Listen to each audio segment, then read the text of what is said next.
ED ने पंजाब के मंत्री संजीव अरोड़ा को शनिवार रात को गुरुग्राम कोर्ट में पेश किया। उन्हें पीएमएलए के तहत चल रहे एक मामले में गिरफ्तार किया गया है। बता दें, शनिवार की सुबह सेक्टर 2 में संजीव अरोड़ा के आवास पर करीब 20 गाड़ियों में ईडी की टीम पहुंची। रेड के वक्त संजीव अरोड़ा अपनी सरकारी कोठी पर ही थे। इसके बाद करीब 10 घंटे की पूछताछ की गई, जिसके बाद शाम करीब 5 बजे ईडी की टीम चंडीगढ़ और हरियाणा नंबर की गाड़ियों में उन्हें दिल्ली ले गई।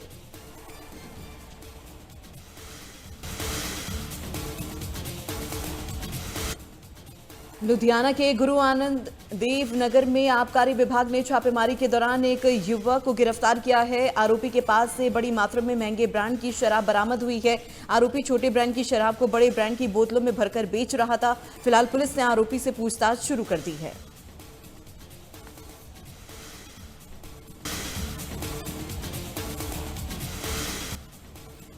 बरनाला के भदौड़ क्षेत्र में पुलिस ने एक नशा तस्कर को गिरफ्तार कर उसके कब्जे से 1 किलो 3 ग्राम हेरोइन बरामद की। थाना प्रभारी हरसिमरनजीत सिंह के मुताबिक पुलिस ने संधू कला के पास भारतमाला परियोजना के तहत बन रही सड़क पर घेराबंदी की। इस दौरान एक संदिग्ध युवक को रोका गया। तलाशी लेने पर उसके पास से हेरोइन बरामद हुई है। पुलिस ने आरोपी को कोर्ट में पेश कर 3 दिन की रिमांड पर लिया है।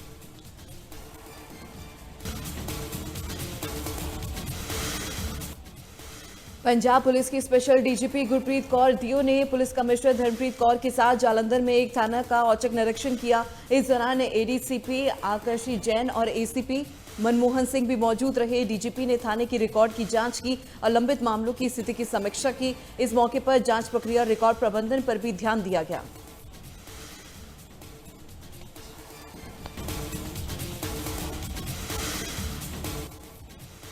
करनाल केंद्रीय नई अनाज मंडी में गेहूं खरीद प्रक्रिया में घोटालों को लेकर प्रशासन ने बड़ी कार्रवाई की है। मंडी सचिव की शिकायत पर इंदरी थाना में 5 आढ़तियों के खिलाफ एफआईआर दर्ज कर जांच शुरू कर दी गई। आरोप है कि बाहरी राज्य से गेहूं लाकर उसे हरियाणा के किसानों के नाम पर पोर्टल में बेचने की कोशिश की गई। वहीं आढ़तियों ने सभी आरोपों को गलत बताते हुए कहा है कि मंडी में खरीदी गई गेहूं की फसल पूरी तरीके से वैध है और किसी प्रकार का कोई घोटाला नहीं हुआ।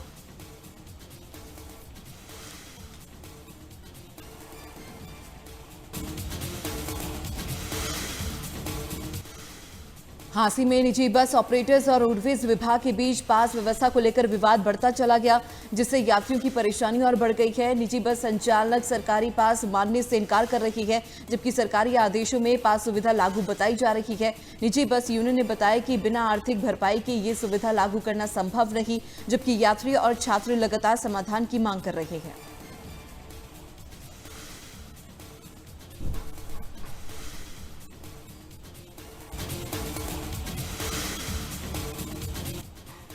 फरीदाबाद में बढ़ती गर्मी को देखते हुए जिला स्वास्थ्य विभाग ने लोगों से घर से बाहर निकलते समय पानी की बोतल साथ रखने की अपील की है। फरीदाबाद सिविल अस्पताल के सीएमओ डॉक्टर जयंत आहूजा ने कहा है कि गर्मी से बचाव के लिए ठंडा पानी पीना जरूरी है, साथ ही खुले और कटे हुए फलों से बचना चाहिए। अस्पताल प्रशासन ने डॉक्टरों को गर्मी से जुड़ी बीमारियों के मरीजों को प्राथमिकता देने के दिशा निर्देश दिए।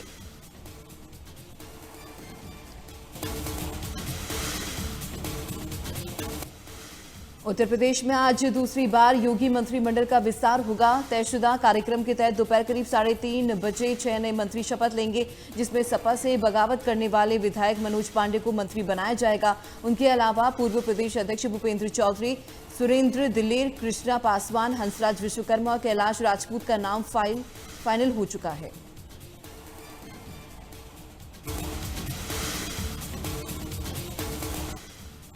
वाराणसी की साइबर थाना पुलिस ने फर्जी दस्तावेज तैयार कर अपराधियों की जमानत कराने वाले एक गिरोह का पर्दाफाश किया। पुलिस ने इस गिरोह से जुड़े 2 आरोपियों को गिरफ्तार किया है, जिनके पास से फर्जी आधार कार्ड, फर्जी थाना वेरिफिकेशन रिपोर्ट और नकदी बरामद की गई। साइबर थाना वाराणसी को सूचना मिली थी कि कुछ लोग साइबर अपराधियों के साथ मिलकर आधार कार्ड और पैन कार्ड में नाम पता बदलते हैं और उन्हीं फर्जी दस्तावेजों के आधार पर अपराधियों की जमानत कराते हैं।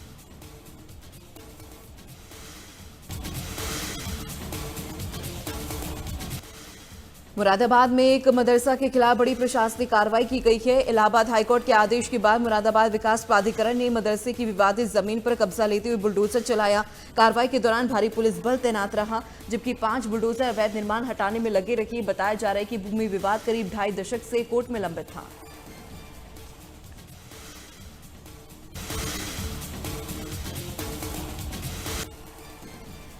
विकासनगर में पुलिस की ओर से ऑपरेशन प्रहार अभियान के तहत यातायात नियम तोड़ने वालों के खिलाफ कार्रवाई की जा रही है।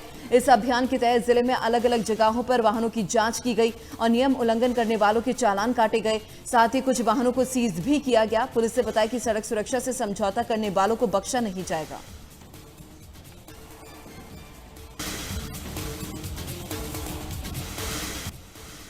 हरिद्वार में जिला विधिक सेवा प्राधिकरण के नेतृत्व में राष्ट्रीय लोक अदालत का आयोजन किया गया। हरिद्वार, रुड़की, लक्स समेत जिले के अलग अलग न्यायालय परिसरों में आयोजित लोक अदालत में कई मामलों का निपटारा किया गया है। इस दौरान न्यायाधीश नरेंद्र दत्त ने कहा है कि लोक अदालत में बिजली चोरी, एमसीटी से संबंधित मुकदमों का निपटारा किया गया है।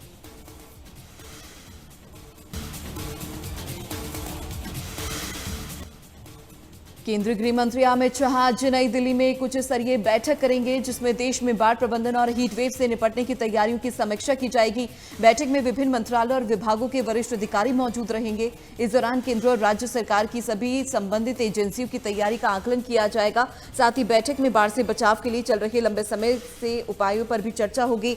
इनमें नदियों का बेहतर प्रबंधन, महत्वपूर्ण परियोजना और बुनियादी ढांचों की सुरक्षा और मौसम पूर्वानुमान तकनीकों को और मजबूत बनाने जैसे मुद्दे शामिल हैं।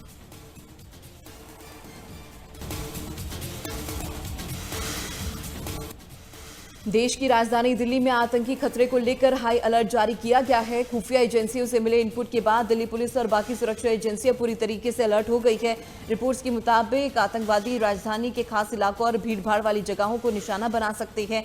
इसके बाद बीजेपी मुख्यालय और आसपास स्थित सरकारी इमारतों की सुरक्षा कड़ी कर दी गई है। चेतावनी के बाद दिल्ली के कई संवेदनशील इलाकों में पुलिस और सुरक्षा बलों के अतिरिक्त जवानों की तैनाती, चेकिंग और सीसीटीवी निगरानी बढ़ा दी गई है।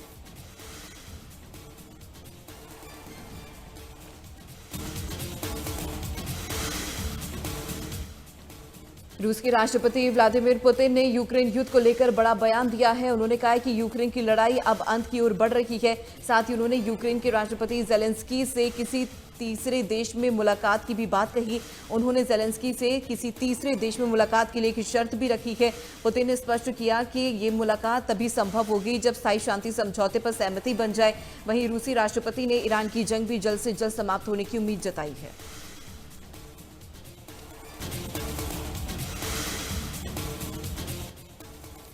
मिडिल ईस्ट में जारी तनाव के बीच स्ट्रेट ऑफ हॉर्मुज़ से जुड़े हालात और गंभीर हो गए हैं। रिपोर्ट्स के मुताबिक पिछले 24 घंटों में इस समुद्री मार्ग से एक भी जहाज नहीं गुजरा है। इस स्थिति ने वैश्विक तेल सप्लाई, व्यापार और समुद्री सुरक्षा को लेकर चिंता बढ़ा दी है। वहीं एक रिपोर्ट की माने तो खाड़ी देशों ने संयुक्त राष्ट्र सुरक्षा परिषद में एक प्रस्ताव लाने की तैयारी शुरू कर दी। प्रस्ताव सऊदी अरब, कुवैत, अमेरिका के साथ मिलकर तैयार किया जा रहा है। इसमें ईरान से मांग की गई है कि वे समुद्री रास्ते में बिछाई गई सभी बारूदी सुरंगों की जानकारी दें।